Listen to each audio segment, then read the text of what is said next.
နောင်ဘဝအသက်တာနဲ့ပတ်သက်လာရင်မိမိကိုယ်ကိုအားကိုးလို့မရတဲ့အရာတွေအများကြီးရှိတယ်ဖျားရှင်ထံမှာနှလုံးသားကိုဆက်ကပ်အနှံပါဒီကျွန်တော်တို့ရဲ့ယုံကြည်ခြင်းချစ်ခြင်းနဲ့တာဝန်တွေစုပေါင်းပြီးတော့ကျွန်တော်အသင်းတော်မှာအားကျုံမှတ်တဲ့ပါဝင်ခြင်းအဖြစ်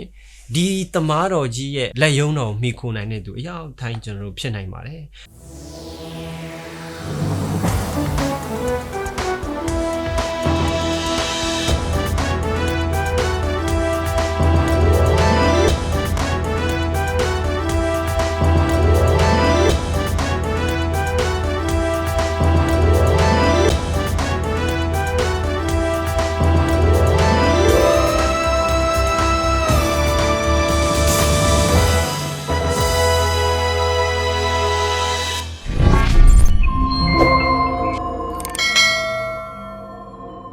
မင်္ဂလာနဲ့ခင်းပါခင်ဗျာ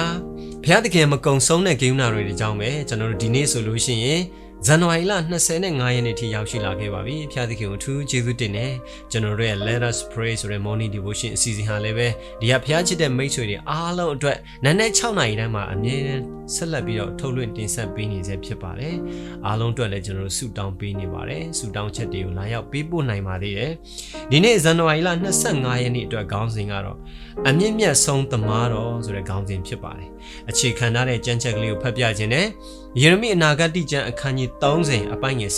19တင်းအနာရောဂါများကိုငါပျောက်စေ၍ကျမ်းမာပဂတိဖြစ်စေမည်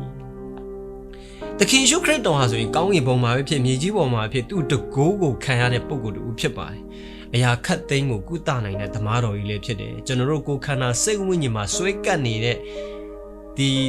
ဘယ်ယောဂမျိုးမဆိုကုသနိုင်တယ်မုံတိုင်းနဲ့လှိုင်းတဘိုးတွေလည်းငြိမ်းစေနိုင်တဲ့တကူလည်းသူ့မှာရှိတယ်နှက်ဆိုးတွေကိုလည်းနှင်ထုတ်ပေးနိုင်တယ်အရာခတ်သိမ်းကိုထိန်းချုပ်နိုင်စွမ်းရှိတဲ့ဘုရားရှင်ပဲဖြစ်ပါတယ်ဒီပြင်မကမရဏနဲ့မရဏနိုင်ငံရဲ့တော့ကိုလည်းပဲပိုင်ဆိုင်နိုင်ပါသေးတယ်ဘာကြောင့်ဒီလိုမျိုးလှုပ်ဆောင်နိုင်ရတာလဲဒီတလောက်ကြီးမြတ်တဲ့တမားတော်ကြီးကျွန်တော်တို့မှာရှိတာစိတ်ချမှုမရှိနိုင်ဘူးလားမရဏနဲ့မရဏနိုင်ငံတော့ခရစ်တော်အပိုင်ရခဲ့ဘာကြောင့်လဲသူမရဏနိုင်ငံထဲအထိဆင်းပြီးတော့မှကျွန်တော်တို့ကိုကယ်တင်ခဲ့တဲ့အတွက်ကြောင့်ဖြစ်တယ်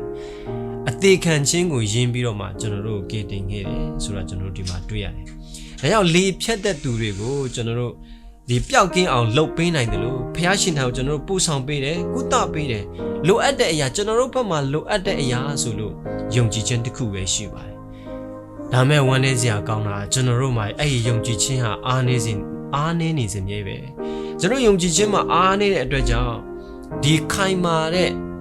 အစွမ်းထက်တဲ့အရာတခုကျွန်တော်မရရှိနိုင်ခဲ့ကြတာကျွန်တော်ဝမ်းနည်းစရာတွေ့ရတယ်ဖခင်ရှင်ရဲ့စကားတော်ကိုယုံကြည်ဖို့လိုအပ်တယ်ဆိုတာကျွန်တော်သိထားဖို့အတွက်လိုအပ်ပါတယ်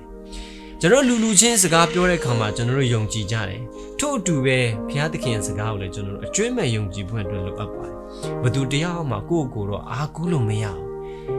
ဒီနောင်ဘဝအသက်တာနဲ့ပတ်သက်လာရင်မိမိကိုယ်ကိုအားကိုးလို့မရတဲ့အရာတွေအများကြီးရှိတယ်ဘုရားရှင်ထံမှာနှလုံးသားကိုဆက်ကပ်အနှံပါဒီကျွန်တော်တို့ရဲ့ယုံကြည်ခြင်းချစ်ခြင်းနဲ့တာဝန်တွေစုပေါင်းပြီးတော့ကျွန်တော်အသင်းတော်မှာအားကျုံမှတ်တဲ့ပါဝင်ခြင်းအဖြစ်ဒီတမားတော်ကြီးရဲ့လက်ယုံတော်မိခိုနိုင်တဲ့သူအရာထိုင်းကျွန်တော်တို့ဖြစ်နိုင်ပါတယ်။ကောင်းကင်ဘုရားရှင်တမားတော်ကြီးကိုကျွန်တော်တို့ယုံကြည်ကိုးစားနိုင်တယ်ဆိုတော့ကျွန်တော်ဒီနေ့မနေ့ခွန်အားပေးတိုက်တွန်းလုပ်ပါတယ်။အရာတိုင်းကိုကျေးဇူးတင်ပါတယ်။အခုကျွန်တော်တို့ဆုတောင်းမှုအချိန်ခါဖြစ်ပါတယ်။ကျွန်တော်တို့ဆုတောင်းပေးရမယ့်ပုံကိုယ်တွေကတော့မဆန်းဆန်းသေးရဲ့ဒေါ်ညွတ်ပြီးလို့ရှင်ဒေါ်တတင်လှရဲ့သမီးငယ်မအီသူသူ့ရဲ့ခင်မွန်းဦးအေးကိုထို့နောက်ဒီဦးထနက်ဆန်ထွန်းရဲ့ဒေါက်တာထွေးလေးတို့အတွက်ကျွန်တော်တို့ဆုတောင်းမှုဖြစ်ပါတယ်ခဏလေးဦးညွတ်ပြီးတော့ဆုတောင်းကြရအောင်ကောင်းမြတ်ဆုံးလင်းတော်မူသောအဖကိုရောကျေးဇူးတင်တယ်ဒီသားရဲ့နဲ့ခင်းသားမျိုးတို့ကိုကောင်းမှဖင်လန်းပြပို့ဆောင်၍ရှင်လန်းသာနိုးထခြင်းအခွင့်နဲ့တူကိုရောရှင်ရဲ့တည်င်းစကားတွေကိုလည်းကြားနာခွင့်ရတဲ့အတွက်ကြောင့်အထူးကျေးဇူးတင်တယ်ကိုရောသားသမီးတို့တို့မြေတည်ရှင်လန်းပြပေးပါစောင့်ရှောက်တော်မှာအဖမနေ့ကြားနာခဲ့တဲ့အတိုင်းပဲအကြီးမားဆုံးသောတမားတော်ကြီးရဲ့လက်ယုံတော်ကိုကောင်းမှမိခိုပြီးတော့